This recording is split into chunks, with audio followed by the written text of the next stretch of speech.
It's Debbie here with God's Dogs Rescue. I wanted to get with you guys. You had asked a few things, and I wanted to share the information with you.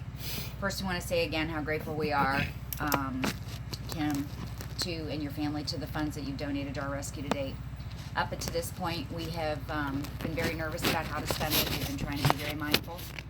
One thing we've done is we've paid a portion of our vet balance down, which we will be addressing again this week with some more. We've also started a website, having it professionally built, so we're very excited about that. We are working with the Brooks Humane Society on a spay and neuter grant. It's looking like it's going to be between $15,000 and $20,000, and we're working on that to be established in August in your honor. And then we are, another big thing we're working on is our infrastructure at home base, which is where Julie lives. That is where we house about 70 dogs, adults and teenagers, usually in the medium to large size range. It is basically an outdoor facility, converted barns and runs that we've built. Julie's husband has done an incredible job. And so we're looking at adding 8 more single kennels. We're in the process of doing those now because we have dogs occasionally that just don't get along with other dogs. And so normally we try to house 4 to 6 dogs together in these big runs, but that's not doesn't always work with every dog. So we're building 8 runs that'll be private for dogs that are still fantastic dogs but don't do so well with others. Another thing we're doing out there is water upgrades, being able to get the lines to all the kennels for cleaning purposes. Right now we have to use, we have 2 main lines and we use very, very, very, very, very long hoses. So we're extending our water lines. We're doing also what we call a meet and greet area for people when they come out to do potential adoptions and things. So we're kind of doing a fenced off smaller area that's going to be kind of pretty, and where people can come bring their dog to meet the new dog and sit and have a little bit more private environment. And then the other thing we're doing is what we call a classroom, for lack of a different word, because it's going to have a multi-purpose. One of the things we do a lot of is transport every other week. Our vet comes out and we do health certs, and we have anywhere from 20 to 40 dogs. And we usually have to do that. We do it always outside with the elements, and so we're really looking forward to having some sort of a space where we can take that, have the vet inside, have the dogs inside, and with lighting, daylight, with regular lighting, and be able to do that. So we're very excited about that area. Again, I'm going to do more on our vet bill this week. And then I'm sitting in our 2016 van, which is our oldest. It has 270,000 miles on it. We transport 5 weeks out of the month, 5 weeks on and 1 week off, not 5 weeks out of the month. And so this was our first van. This is the one that only has a front AC. And this shows you a little bit about how we do it.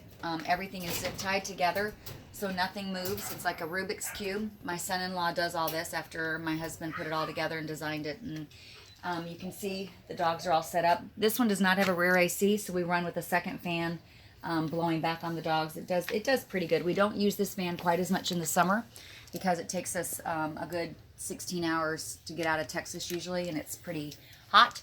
We do transport out at night when we use this van, so that at least during the heat of the day we're out of, it's at nighttime in Texas. This one we're hoping to retire, but the balance of the money that's left is we're going to spend about $5,000 on the 2 vans. I've got to do some major just general repairs on the volume that we do. We've got to do a new windshield on the 17.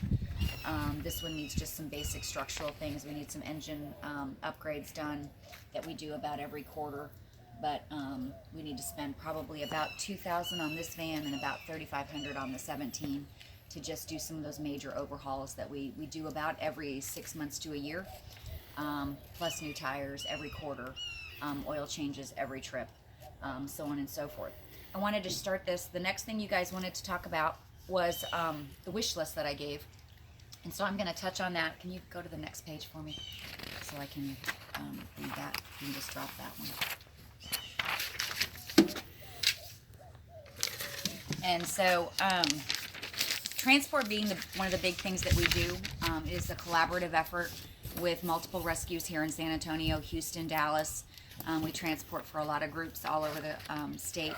And it's become our lifeline to help so many dogs. Plus, we've developed several relationships with some rescues in Washington that will take take our dogs that have been sitting. Just last week we sent 14 of our dogs that we had for 6 months or more. Mind you, these dogs are fully vetted. We've already invested probably in 14 dogs. We had easily $4,000 or $5,000 invested in those dogs, but we basically hand those dogs over to these 2 rescues in Washington because in less than 6 days, all 14 were adopted. Kitsap is one, and the other is the Wenatchee Humane Society. We're very grateful for these relationships, but they don't have the funding to provide any reimbursement, so those are costs that we absorb. We absorb the medical costs of those dogs, but it was worth it to us to be able to get them into homes when they've been completely overlooked here. They just have a different mentality with dogs up there. Spay-neuter laws are enforced, and our dogs are seen as a privilege to own instead of the way they're treated here in San Antonio. So 2 of the things one of the big things we'd like to do on our wish list, if we could write out exactly what we wanted, would be to pay off the 2 vans. The 16 and the 17, we owe about $70,000 between the 2. We paid $50,000 for the 16, and we had a $10,000 donor for our down payment, and we paid $55,000 for the 17 with the rear ACs. And so we'd love to pay those 2 off. And we'd love to retire this one and have it just work at home. So we have it at home base to be able to take dogs to events. We would like to get some sort of a second air conditioning system put in it. I have done pricing on that, and it's $5,000 to $7,000 to have it added on. But it is something we'd like to do for San Antonio. Simply, if it was going to stay here, it would be able to be a little more functional for the dogs. But then we'd like a new van, and we'd really like to take it a step up. We'd like to look at what's out there that might be just a smidge bigger. I'm not sure what's available. Everything has been in just what we could afford, what we could finance, and what we could afford the monthly payment on. I don't want to go too much bigger. We did have a larger setup initially, and we don't want to go that much bigger again. So really transporting about 40 dogs to 45 dogs comfortably, and being able to have my drivers safe and comfortable is what's important to us. Things that we'd like to continue to move forward with at home base. I guess part of our other dream is probably, I don't know, we kind of did a guesstimate last night around $50,000 to maybe another $70,000 would be to continue to build up our infrastructure. The buildings that we have out there, we really can't fully everybody would love to enclose them with full AC and heat for weather. It's not really functional for us out there though, because it's not a commercial type setting. It's all residential, and to bring the power in that we would need would just be costs we couldn't absorb. And then monthly, the electric bills would be things that we couldn't really find. You're looking at probably $5,000 a month just in electricity, and that's just not sustainable with our budget as we go forward.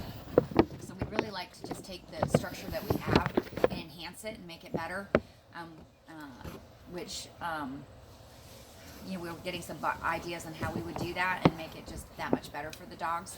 A really big deal we'd like to have would be a mom and pup building. That's been kind of a dream of Julie's. There's so many moms and pups surrender that die because there's no place for them to go. That we would like it to be a quality controlled space, but it would be a smaller building that would maybe house 6 to 8 moms and pups with an outdoor with doors where they could go in and out to small outdoor areas where we would put like that fake turf in, which is what I have on my side yard for my puppies. That allows you to be able to clean it and protect from any kind of disease. That building with AC and heat. We would also have a quarantine space in that building when we have sick puppies. Right now the sick puppies tend to be at my house or at our vet, and he's taught us a lot, so there's some things we would like to be able to do on our own. And he's taught us how to use the IV pump. We're pricing those right now. New ones are about $2,000. So it's actually one thing we are going to purchase with the funds that we have right now is we are going to go ahead and get one IV pump so we can be able to keep a pup safely on IV around the clock. The next thing we'd like to do would be a privacy fence. On one side of home base, we have a neighbor that even though we're approved to be there, he still likes to give us a hard time. And we're figuring that's about 500 square feet of fencing, and it's probably going to look at about $15,000 to do that. Next, I need that list, please, thank you. Next would be our salaries at home base. We have 3 gals that come and clean. We have 1 full-time and 2 part-time, and we pay them $10 an hour. I would love to be able to take those gals to 15 to 17 an hour. We can never pay them enough, but I would like to do that. Sharon lives on property. She has a small trailer. Julie does have several RV pads out there that people rent from her. from them that generates revenue for Julie and Lonnie. And Sharon actually has a small RV that she lives on at home base that she just bought, a new little used one. And we would just like to pay her a little bit more. Her value is insurmountable. Can't imagine not having her out there. We would also like to do several more spay and neuter clinics over the course of the next year. And from what I'm understanding and what we've been looking at, those are about 20,000. So we'd love to do a couple more of those. We spend a lot on vetting, so consistently being able to pay down on my vetting bill. We do pretty good, but we spend about 10 to 15,000 a month on vetting between spay and neuter and medical. And so that would be something, if we could just know every month that we've got more to pay on it a little easier, would be fantastic. But also having some of this debt gone, like the vans and the new van paid for, those ways would allow us to have the funds to pay on our vetting. So some of those things offset each other in costs. Can you flip that page over for me? Foster supplies and ongoing expenses. That's just the final of the wish list. It's just we try to provide food, kennels, crates, bedding, toys, collars, leashes, all those things for our fosters. We have about 100 fosters right now. Those expenses sometimes run really, really low, and we do really well with donations. We do really, really well with our wish list, so we're able to provide. And then occasionally, I still have to go out and buy things, kennels. We have to replace the kennels in here. It runs me about $1,000 for a new kennel setup in here. And honestly, my other van, I really need to probably take out about half the kennels and start over again, because they just get really worn down. Also, when they're affixed like this, it doesn't allow structurally them to move, and they just kind of start bending a little and not quite, open and close as easily. So that would be something that would be just being able to, buy supplies regularly, I guess you'd say. You ask for a wish list, and it's so hard because I can think of 1,000 things. We talked a little bit about new property. I don't know what that would look like. If we bought something that was established, what we would have to do to get it ready to go versus something that was just land, and then we had to figure out what that cost to make it go. So I can't even wrap my brain around that one. I just want to tell you thank you for even considering us and participating with us, and we hope that we honor what you guys have done so much for us already, and that we continue to just move forward with God's Dogs Rescue and the rescue community, because this isn't by ourselves. We try to work with so many other rescues and help them as well, and help do the right thing. So thank you, and we'll talk soon. Bye.